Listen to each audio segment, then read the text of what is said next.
they don't more or less all the time look around for the next savior as a leader. That certainly happens in my country, and it happens, I'm pretty sure, in your country. In fact, if you think about the two social institutions that are most like the theatre, it seems to me they are the law courts and politics, and both are dysfunctional. Whoever's more entertaining will get more, have more influence than someone who doesn't have, who isn't entertaining but has a lot of expertise, right? In politics, of course, there are terribly important things that we have to decide, and let's hope that we are aroused and entertained by those things, or that they capture our attention. Welcome to Paying Attention with me, Nicholas Gruen, and my cup of green tea, and my friend Peyton Bowman, and I'll hand over to Peyton to introduce the discussion briefly. Hi, Nicholas. Yes, so the topic today is, should politics be boring? What do you think about that? Well, I think, it should be more boring than it is, and I've got a few things to say about it, but before we do, I thought I'd just play a very brief clip. So take it away, Peyton. When we do meet, old man, it's you I want to see, not the police. Remember that, won't you?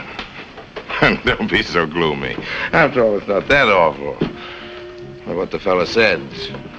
In Italy, for 30 years under the Borgias, they had warfare, terror, murder, and bloodshed, but they produced Michelangelo, Leonardo da Vinci, and the Renaissance. In Switzerland, they had brotherly love. They had 500 years of democracy and peace, and what did that produce? The cuckoo clock. So long, Holly.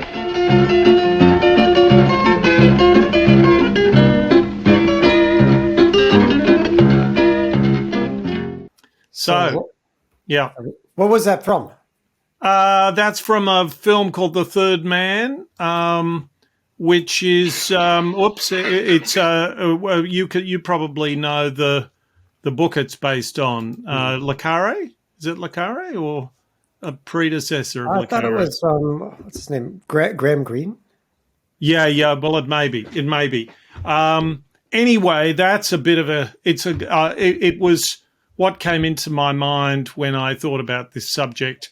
But I wanted to also start by asking you a question, which is, name a Swiss prime minister. I'm sorry to say that.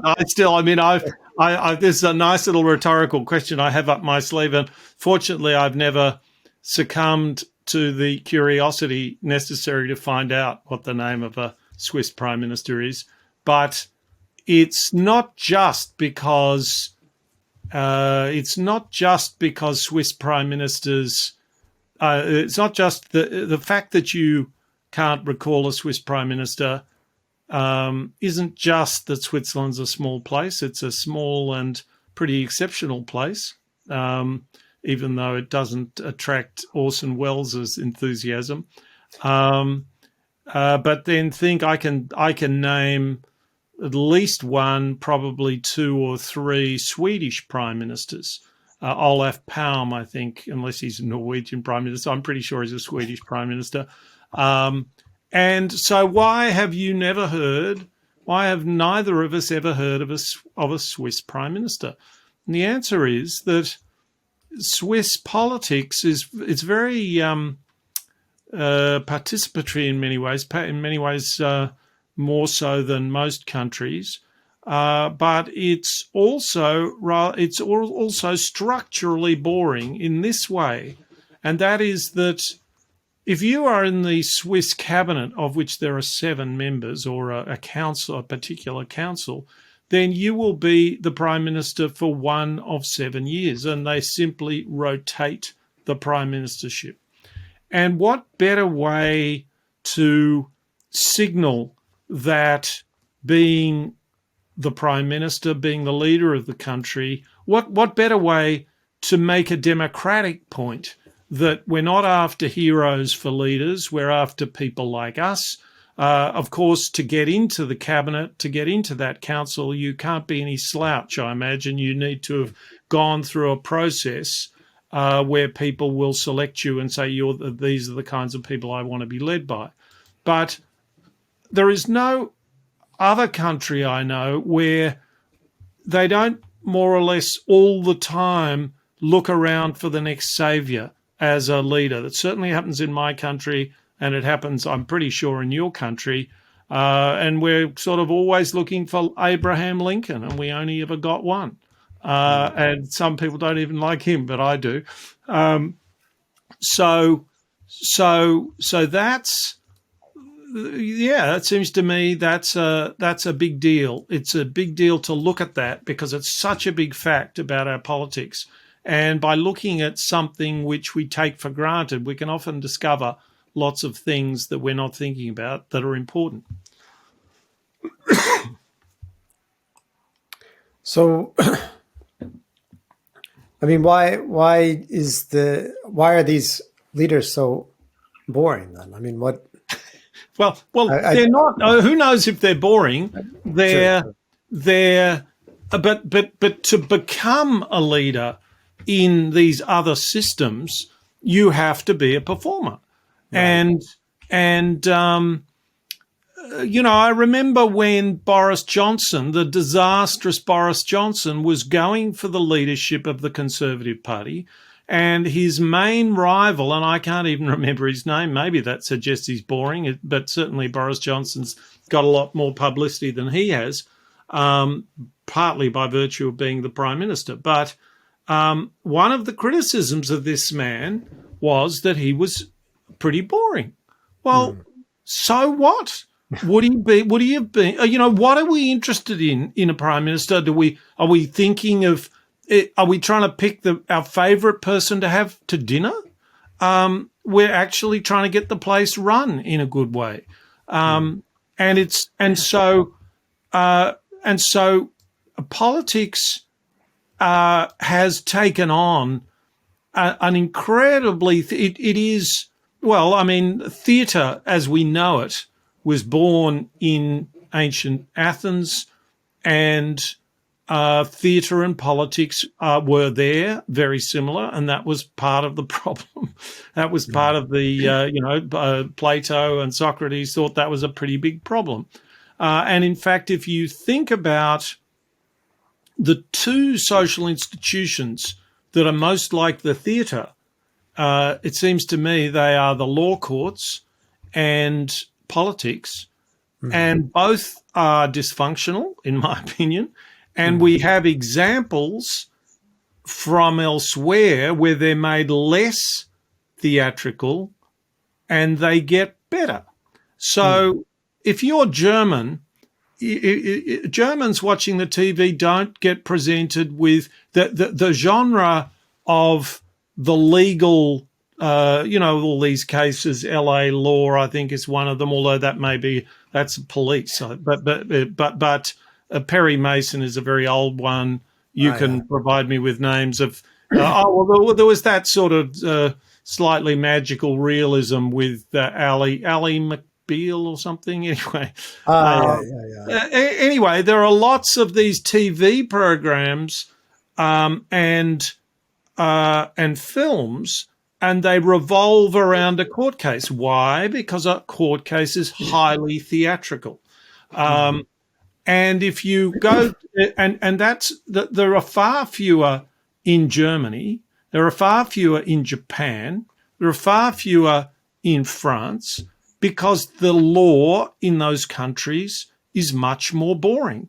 Why is it more boring? Because it's called the inquisitorial system rather than the adversarial system.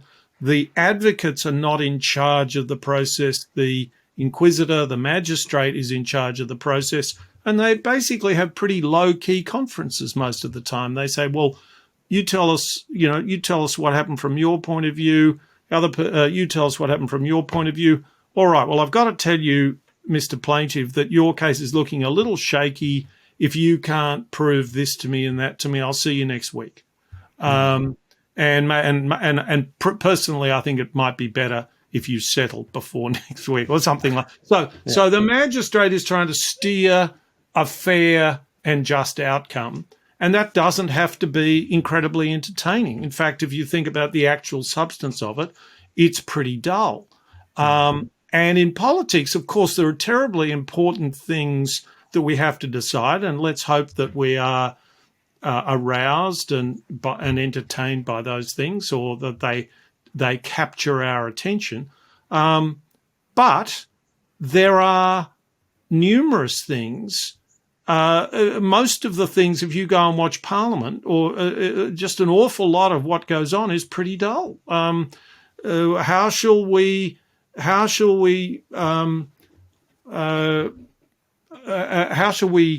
create the circumstances where nurses' occupational health and safety is protected? Well, should they not be able to carry anything more than 7 kilos or 5 kilos? Just oodles of these sorts of things. So there you have it.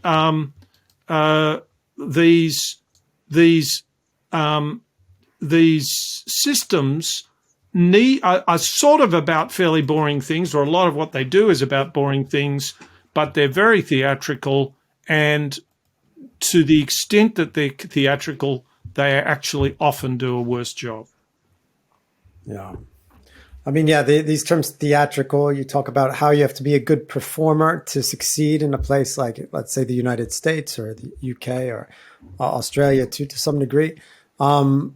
It's sort of worse in a way. I think you might experience this where you have the press commenting on a candidate as if it's a criticism of them that they're boring. Like you can sort of actually sense that at least represented in the media, this is a really terrible thing for a politician to be, rather than actually whether you're doing good stuff or bad stuff. Yeah. So, I mean, it feels like this trend is getting amplified. And I mean, I'd be curious to get your thoughts on how you think politics is becoming more like this Hollywood entertainment industry, or, something that has to constantly entertain to flatter us, or something like this. So yeah, if you look at the way, so a politician needs to, so how do we get, one of the most fundamental gatekeepers to politics in a modern mass society is the media. And the media wants to entertain its audience. And so a politician will need to present themselves to the media as someone who's worthy of being covered by them. So that's part of it. The other thing is that the media actually don't care very much about information. Let me give you an example. So Americans will probably still know of this guy's name, Larry Kudlow, and he was a second-rate economist who was involved in the Bush regime, and he predicted. He was the guy who lasted essentially. Almost all economists said there's no recession coming, and then a recession came along, and almost all economists were incredibly late in saying, yes, we've got a recession. Well, Larry Kudlow kept saying it's not going to be a recession. It's a psychological recession. Everything's terrific under George Bush. And then all of a sudden there was this monster, biggest recession since the Great Depression. And did the media look at this and say, well, we better not have him on our show because he has no credibility? No, they gave him his own show because that's very engaging. You go on, you're full of confidence, and you say these things, and it turns out that that's a good way to get people to tune in. So the media are not going to put much effort into sifting. I would argue that in a functioning society, this is a really important job for them.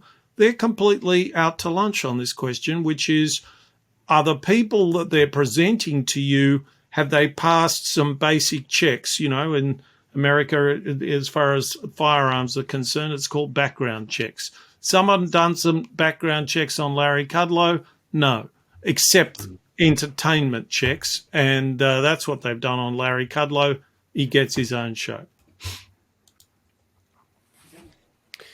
Yeah, I mean, it's interesting to think about how the role expertise plays in this. I mean, I think you gave an example of how it comes in some ways not to matter at all, because whoever's more entertaining will get more, have more influence than someone. So I'll give you an example. Who doesn't have, who isn't entertaining but has a lot of expertise, right? Yeah. Well, I'll give you an example. I participate every month in a little forecasting exercise for the media, and we're asked about 30 questions and about, or maybe 20 questions, and about 10 of those are the same each month, and some of them are different. When they want us to come up with responses on very particular things relating to that particular time. And there was a series of questions like, in the next 6 months, will housing, what is your view of housing affordability, positive, neutral, or negative? Or rather, what is your, and you could say that if house prices fall, you could say that that's good for housing affordability, or you could be thinking when you write positive that you're saying that the movement in house prices will be up, not down. So, in fact, I should have a better example where you can clearly see that. This is, if you think about it, that's not all that ambiguous. But I tried to say but I said to the authors of these, there's a panel of about 5 or 6 questions. Some of them are really quite ambiguous. And I said, this is an ambiguous way to ask the question. Can you ask the question in an unambiguous way? And they said to me, no, we can't, because we've got a whole back list of answers to these ambiguous questions. So we don't want to change the question, because then we'll have a break in the series. Yeah, but if it's an ambiguous question, you don't know what you've got. It's junk. Yeah. But nobody knows it's junk. So you just keep going with it. So that's an example. And this survey, they've got a big data set there, and they could start to rank participants and so on. And if they don't try to rank participants, then participants, just don't pay it that much attention. So that's an example of an institution which is sort of presenting itself. I mean, it's not presenting itself as an arbiter, but its role is to present views, but it is completely neutral on, once you get into the pack, it's completely neutral on whether people know what they're talking about or not. Yeah. I mean, it's presenting this expertise as a kind of entertainment, but doesn't really check. That's right. It doesn't check whether the expertise is expertise. That's right. Well, it's expertise as entertainment rather than as expertise. That's exactly right. So it's interesting. I mean, I think, one of the, a few years ago, there was or not a few years ago now, probably quite a few years ago, there was a movie called Idiocracy, and it was very popular in America. And in this movie, there's a guy who goes from, he's frozen in time, and he wakes up, 20, 30 years later, and everyone is very... It's 500 years later, I think. Is it 500 years? Yeah. I can't remember. Yeah, anyway, everyone is just very stupid, and he's like a normally intelligent person. That's right. And so back, during, let's say, 4 years ago, a lot of people were saying, we've arrived at this stage in American life where we are living in idiocracy. But I thought that was wrong, because in that movie, at least, there's this sense in which these people who are very, very dumb will hold up certain truths that were kind of passed down as a form of expertise that cannot be Right. like let's say overcome. So even if it was wrong, they still believed that, oh, this is the truth because we've had this expert told us this. But in this our era, it's almost as if the expertise itself becomes a questionable characteristic, because what I really want to think of is not what this person says is true and I want to believe it because it's what I've always believed, but I want to be the expert in this situation. Yeah, exactly. Yeah. And I want to be the expert on all these topics. And that's more fun. That's more entertaining. Yeah, so I want to be the expert on all these topics, from whether the world is flat to the best health policy under a major pandemic. And we've talked a bit about this in another of our episodes about politicians flattering the electorate. But so where does that fit in here? Well, it fits in as one of the great constraints of politics, which is that I think it was T.S. Eliot said human beings can't stand too much reality. And certainly if you're a politician, you don't say, look, frankly, this has gone very well. Families are really having a much better time than they ever have before. You don't want to do that. The last leader who did that and got away with it was Harold Macmillan in 1957, who said, "You've never had it so good."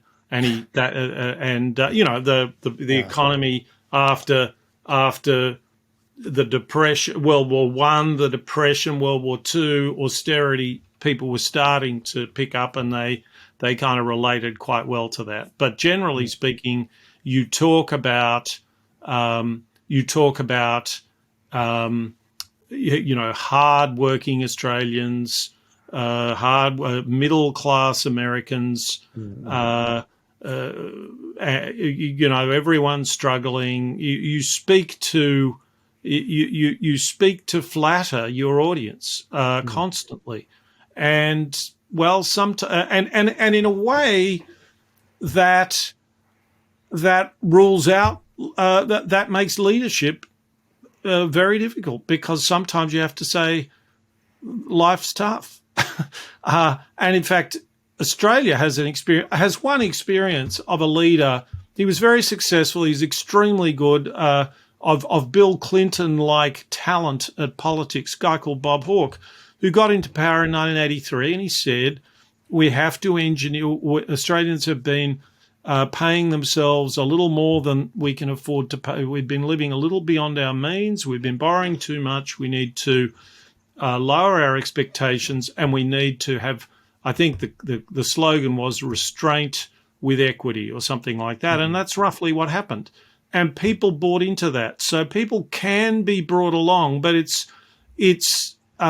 your opposition will then turn up and say, no, all these tough things that the government's doing, we'll do other tough things, and they won't hurt you. They'll hurt fat cats or this or that and the other, or the other. So there's a lot of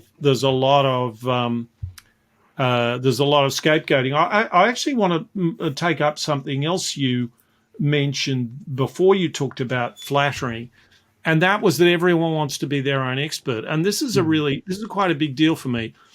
When one of the few people I know, maybe the only person I know, who except when I know a lot, I'm very happy to jump into debates where I don't know a lot. And I don't think my role is to try and prove how much I know. And my role is certainly not to try and prove who's stupid and who's smart or any of that stuff.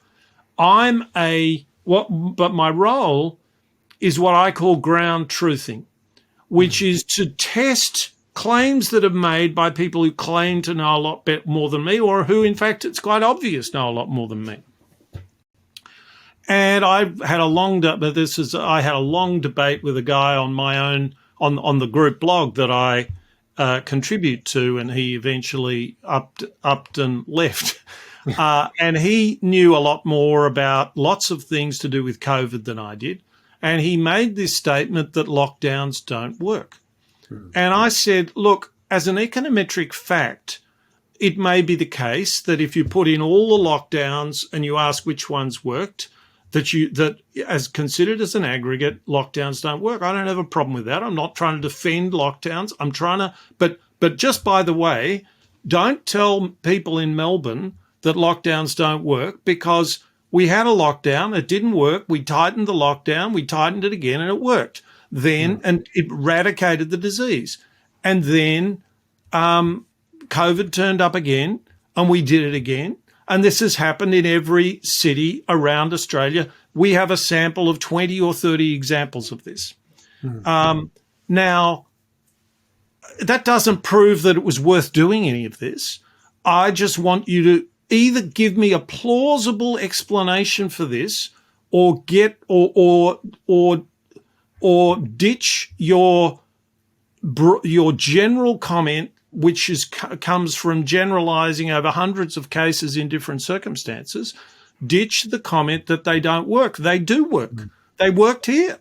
We can't think of any other reason. So that's the process of what I call ground truthing, and people simply don't understand it. They think that in my case, they think I'm trying to show that that we really should have had lockdowns. No, I'm entirely of the view that I don't know whether those lockdowns were worth it or not.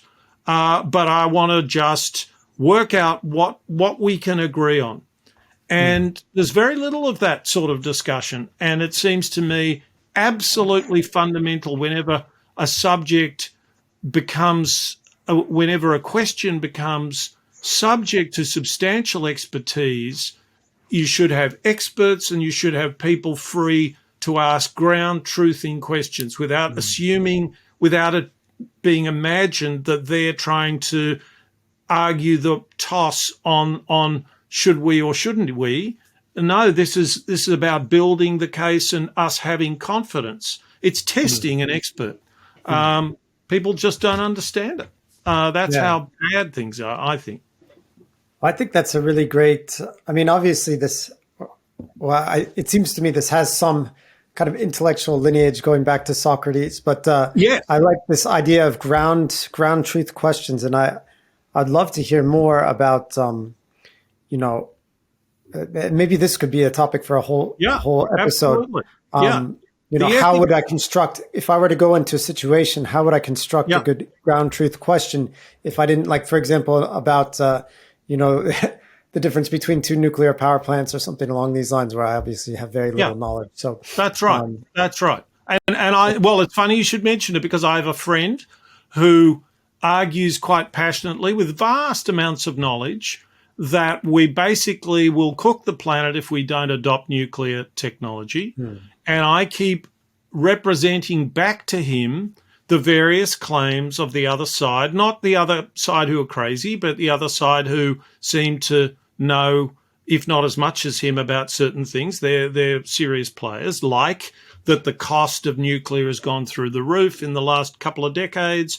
And then the question becomes, is that because of regulation, safety regulation? And if so, is it excessive? Is it badly designed? Lots of interesting questions. And what I get back is, oh, well, look at what this person said. He said we should make nuclear illegal. Well, that's silly. Good. Well, then don't argue with them. Just help me understand these things. Yeah. And if you can't help me understand these things, one of the things it proves is that you're not listening to people who disagree with you. And if you're not listening to people who disagree with you, the go-to quote is John Stuart Mill, who says that those who haven't dwelt in the strength of the opposing argument don't know their own argument. They think they do, but if you don't understand your own argument as sort of relatively stronger than another argument that you know well and have a lot of respect for, then you haven't got very far in the argument. And unfortunately, I think that's the case for most people. And yes, I'd love to do a thing on this, because I think there's lots of aspects to it. It does go back to Socrates, and I think it is extraordinary that Socrates is a sort of a founding figure of Western thought, and he's most famous for that idea I suppose the unexamined life is not worth living, but also that idea that the more you learn how little you know, something like that. And all of our procedures in the world of intellect, in the world of debating intellectuals, are so far from that, are so theatrical, if I might say so, that it's a huge driver of dysfunction. So there we are. We've discovered something along the way. Yeah, I'd love to explore this further. I think we can definitely see this operating I think we agree that there's this I don't know, protectiveness around expertise, which may be as much to blame for this distrust for expertise as it is for people who just want to be flattered. I don't know, but I think we both agree that it's there. Why is it? And I think we agree it's also kind of it's growing. It's getting more and more of a problem, if not accelerating. What's driving this all? Competition. Competition, hyper competition. We have, and there's nothing wrong with competition, and there's nothing wrong with cooperation, but they don't work without each other. And what we have is this idea that we should have dueling experts, that we should get experts to shoot it out. They will be putting on a performance. That performance will show us how clever they are. Of course, it's completely ridiculous to imagine that we will be able to judge. But if you look at the structure of, let's say we have to decide, I actually would be maybe better to pick a subject where I don't think it's pretty obvious what the answer is, but it is a pretty real world example to take climate change. Now, how are we going to decide what to do about climate change? Well, what we know is that the means by which we will find out about climate change are competitive. That is, we have a whole lot of people trying to get hold of our eyeballs. They're all competing to get hold of our eyeballs. And they can get hold of our eyeballs, they know, by link baiting the information, by making the information more sensational, by making the information more extreme, by making the information more emotional. Is this sounding like a good environment in which to make a decision like that? And then we have political operatives, their politicians and their spinmeisters, and they're competing with each other, and they're competing to get into this competitive medium, which is the mass media and social media and so on. And then we've got the experts themselves competing with each other rather than competing and cooperating to work out what they can agree on, work out where they disagree, and where the balance of probability ought to lie if we have to work out those things. We don't have really any of those things. I suppose you could say, it was true 50 years ago that the academy, that academic organizations, universities and so on, they were so autonomous that you would hope that they would prefer the truth over career-advancing lies or career-advancing half-truths. But I remember reading quite a well-known blogger, Robin Hanson, econo blogger, and I was very shocked. This was about probably 15 years ago now, because my father was an academic, and he said, academics don't care about the truth. They just care about proving how clever they are. And I was kind of, my father wasn't like that. I'm not like that. But apparently, anyway, it's right. He sort of just announced it as a fact, and it's a sort of an institutional fact. I also regard it as a scandal, an absolute scandal. So there you are, this wedding cake of competitive layers without anyone properly representing the centre with vigour. All the effort, all the resources, all the ego goes into representing the competition, and you do whatever you can to win the competition. You do all the things that academics do to get more papers published, even if they're useless, and so it goes on up the wedding cake. Always want to be the smartest person in the room, as opposed to the least smart person in the room. Exactly. Exactly. So I might just as an aside here, which again we'll just sort of put in as a marker and go on perhaps, but I think gender is important here, and us guys represent the competitive side of life, and women, and this is obviously a very generalized statement, but women represent the cooperative, more caring side of life. And there's a marvellous comment made by Iris Murdoch, a British philosopher and novelist, who said that when she arrived at Oxford this is when World War II was starting up, which is 1939. She may have arrived in 1938. But if she asked herself what did the male philosophers who she met fear the most, she said what they feared most was to be thought stupid. And what did the female philosophers fear the most? That the world was becoming uninhabitable for human beings. Well, I'll go with the women on that one. Yeah, it's interesting. I think it's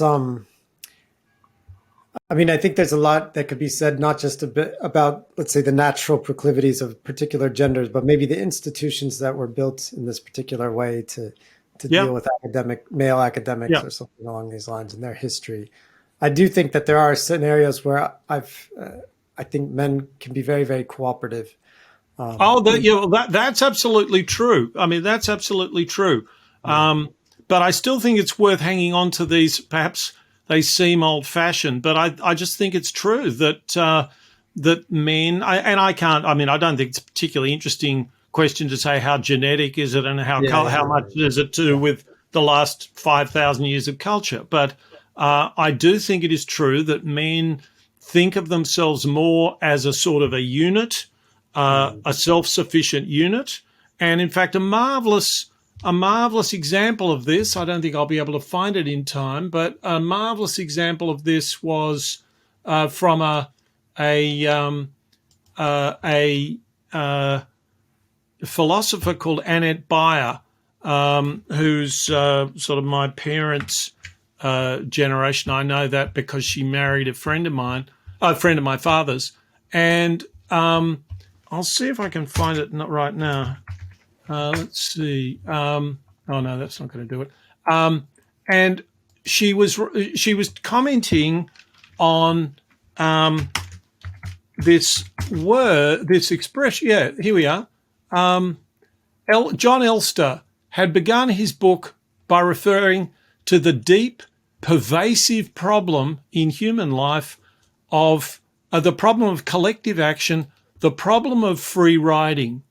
Free riding becomes a problem only when it is adult individuals who are getting their rides free. For the unborn child, free riding in a fairly literal sense is unavoidable, and for most of childhood, free riding is only slightly less in only slightly less literal senses is the norm. In other words, this construction of the norm as self-sufficiency and the exception being free riding, and now it's got to do with her being a woman, that she actually thinks, hang on, this is not right. This isn't the right way to think about the situation that human beings are in. Yeah. So anyway, we've, sorry, you continue. Well, I'll say this. I think this is another very interesting kind of side topic we're going down, but this question really fascinates me because you certainly observe cultures, usually like pre-modern, but also like, let's say among Edwardian aristocrats, like your classic Bertie Wooster from the Jeeves and Wooster stories, Woodhouse and so forth. And the ideal is to be the opposite of useful, the opposite of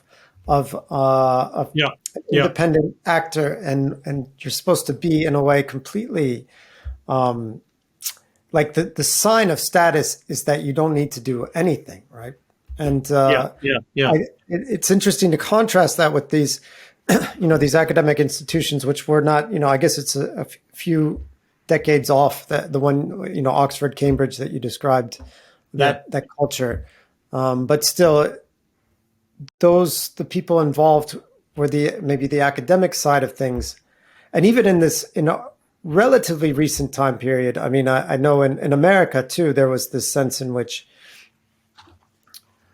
for the average person going to a university as an undergraduate, the ideal was to get a C, like an average grade, not an A, because you wanted to show that you didn't really need it. And I guess there's a competitive aspect to that, because you're trying to prove that you're more valuable by being less proactive in some sense. But you're standing out less too. Yeah, but there's a lot of interesting elements to that, and I wonder how much is driven by class or the institutional culture and things like that. But I do think that, actually, this does lead into our a good kind of wrap up question in a way, which is at the very beginning of this whole conversation. You said that politics should be more boring, right? Yeah, and how, can a boring... How do we do that? I mean, I think you've given your answer, but in what way can a decompetitive, to use one of your terms, decompetitive, boring, non-entertaining institution make for better government? So, I think it's important not to, I don't want to kind of say, here, do this, but there are kinds of things that have done. I'd mentioned one, which is that the Swiss process of rotating prime ministers. I've just spent about a week reading about the government of Venice. Venice had this period, everyone's heard of Venice, and many people have been to Venice, and we've all seen pictures of Venice, a magnificent place. And it lasted exactly, in its glory days, lasted exactly 500 years, from 1297 to 1797, when Napoleon turned up. Mm-hmm. And during that time, they ran the place as an aristocracy, or you can call it an oligarchy, and it was dramatically the most stable government in Italy. It got through an incredible number of as you do over 500 years. There's a lot of, if you can get through 500 years without major coups and things in that situation, you're doing pretty well. And the way they did it was that it's a little bit like ancient Athens, but it's an aristocracy. So start off with a grand council of 2,500 people. About 6,000 people turned up in the democracy of Athens to the ecclesia, although about 30,000 were entitled to. So you have 2,500 people turning up, and out of the Grand Council chooses ways of appointing smaller bodies. There's the Senate of about, I think it's 60 or maybe 120 people out of the Grand Council, and they sit for a while and then they're rotated. There's a Council of 10, which is a sort of a cabinet, but there are other things going on.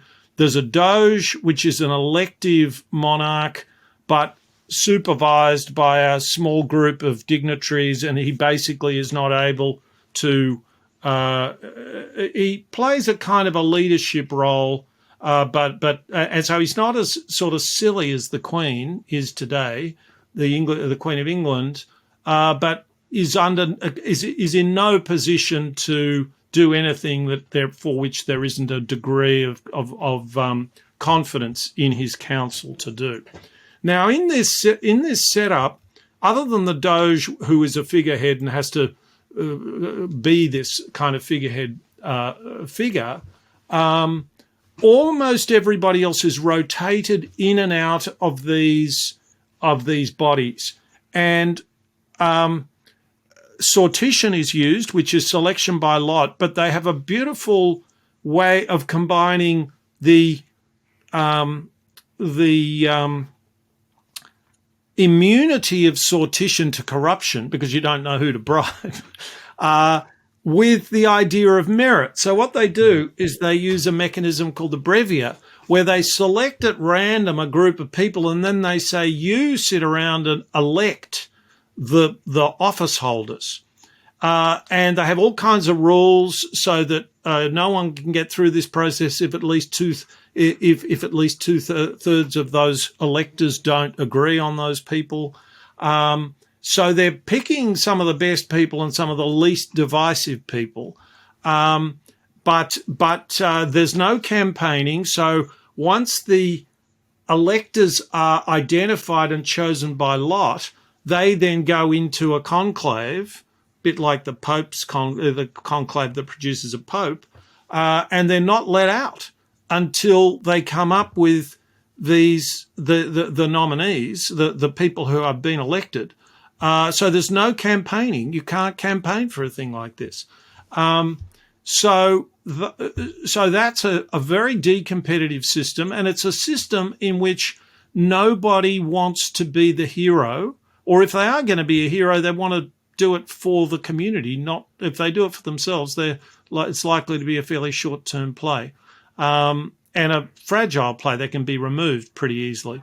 So that's a mechanism. So that's an example of how making democracy more boring or making government more boring often can make it better. And I'll leave you with this teaser for next week, because there was a fellow who tweeted that I was the first person he'd ever come across, other than himself and his organisation, who was arguing for the role of secret ballots, and virtually all of the ballots that were cast by electors and in this system in Venice were secret, and therefore even if you could take a bribe and you mightn't, the person who bribed you never knew whether you'd done what you were bribed to do. So that's a pretty good way to protect people against bribery. And anyway, so this guy has been studying, and this organisation that he represents has been studying polarization in the US Congress. And he believes that a major part of this was the opening up of the committee stages, because the founding fathers of the United States noticed that when all of their hearings were open to the press, people grandstanded, and it became much harder to negotiate compromises, because everybody would go back to their constituencies and say, I really gave it to those people and I wasn't going to let them walk all over you. And so he argues that the polarization of American politics and American Congress occurred almost immediately. These committee stages were opened up, which was in the early 70s. And by the mid-70s, they were completely open. And what did that do? Well, of course, everybody says it's good for accountability, and that's true. And then you ask, accountability to whom? And, of course, people don't have time to make everybody accountable for every congressperson accountable for every vote. And they certainly don't have the time to contextualize the vote, because you might have voted for this, but you got that for it. And nobody can follow all that. And so all of those possibilities were driven out by opening up the committee stage, where lots of these big compromises were wrestled, were delivered.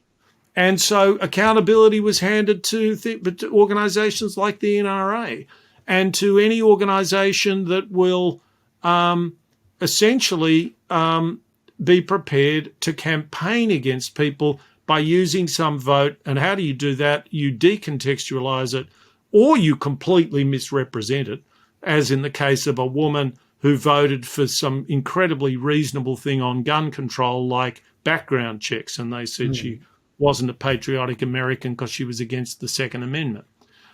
So that's another rather double-edged de-competitive mechanism, and a way to make politics more boring because you don't know what's going on in there, but you get to vote on. But then the Congress then votes in public on the bill that everyone's compromised to put together. I like that. I think that there's an interesting that raises all sorts of interesting questions. Yeah, I think that's a really fascinating topic, and I'm really looking forward to that conversation. Great. Well, thank you very much, Nicholas. Thanks, Peyton.